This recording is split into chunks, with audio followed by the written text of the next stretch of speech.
En este vídeo voy a hablar sobre la hormona insulina. En primer lugar, definiré el concepto de insulina. Seguidamente explicaré su función. Después, cómo se sintetiza la hormona y por último trataré la secreción en sangre de la misma. Concepto. La insulina es una hormona polipeptídica formada por 51 aminoácidos. Es producida en el interior del páncreas, desde donde es secretada al torrente sanguíneo.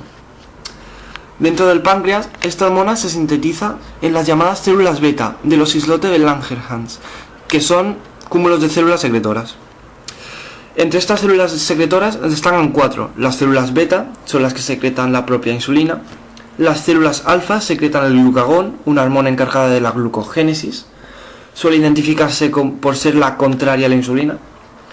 Después, las células delta secretan somatostatina, que es una hormona que inhibe la secreción de otras hormonas, como por ejemplo la del crecimiento, o la insulina o el glucagón.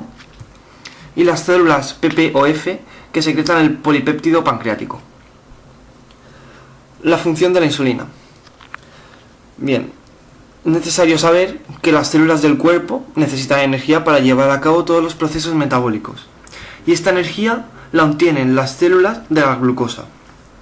La función de la insulina puede decirse que es desempeñar el papel de llave que abre las puertas en las células y permite el paso de la glucosa. Para esto la insulina se une a los receptores de insulina, que están situados en las membranas de la célula, y que transmiten la señal al interior de la célula, para que esta célula active el transportador de glucosa, que se encarga de introducir la propia glucosa, como el propio nombre indica, el transportador de glucosa, en la célula. En este caso, el transportador de glucosa recibe el nombre de GLUT4, y es importante saber que existen 4 tipos diferentes de transportadores, pero solo aquellos que presenten el GLUT4, solo aquellas células que lo presenten, serán células blanco de la insulina. La síntesis de la insulina. Bien, esta hormona, como todos los polipéptidos, se sintetiza en los ribosomas. Y la traducción del ARN genera una cadena de aminoácidos que recibe el nombre de preproinsulina. Esta preproinsulina es transportada al retículo endoplasmático, donde perderá parte terminal de la cadena y pasará a denominarse proinsulina. Vale, esta proinsulina está formada por 3 cadenas de aminoácidos, una cadena A, una B y una C. El polipéptido pasará al aparato de Golgi y será almacenado en una vesícula, donde se separará la cadena C de la cadena A y la B.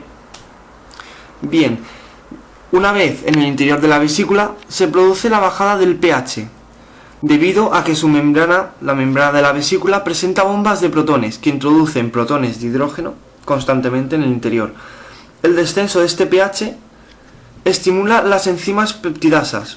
Estas enzimas peptidasas son aquellas que rompen los enlaces peptídicos de las proteínas.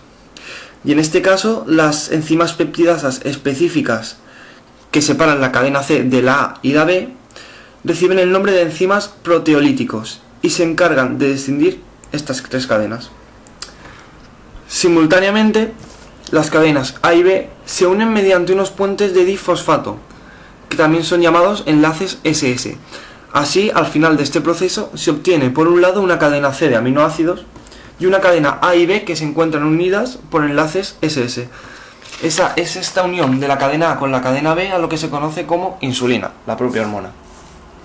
Bueno, en resumen, lo que ha sucedido es la separación de la secuencia de aminoácidos terminal y a continuación de la cadena C, una vez que las cadenas A y B se han unido y ya no requieren del sustento que proporcionaba la cadena C, ya que ya presentan unos enlaces SS que unen la A con la cadena B.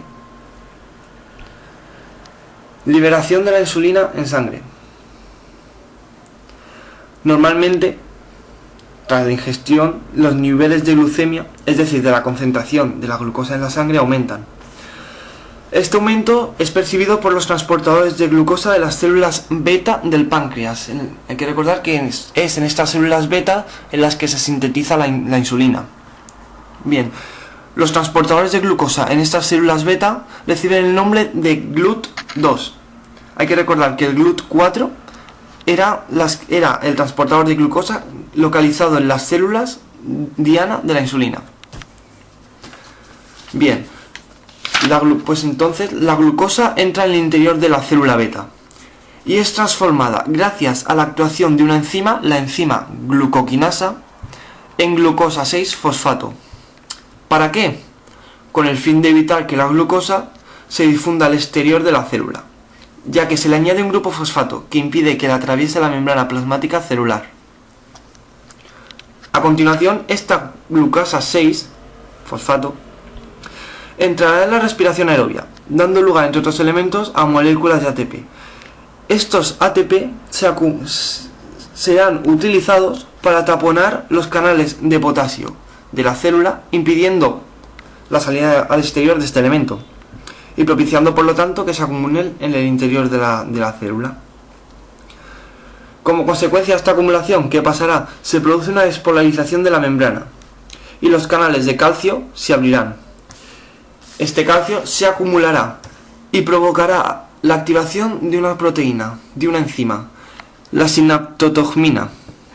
Esta sinaptotogmina ayudará a la liberación de la insulina, que ya se encuentra en el citoplasma de la célula. Tras su síntesis se encontraba almacenada en las vesículas procedentes de los ribosomas y en el momento de la liberación se segregan en el citoplasma.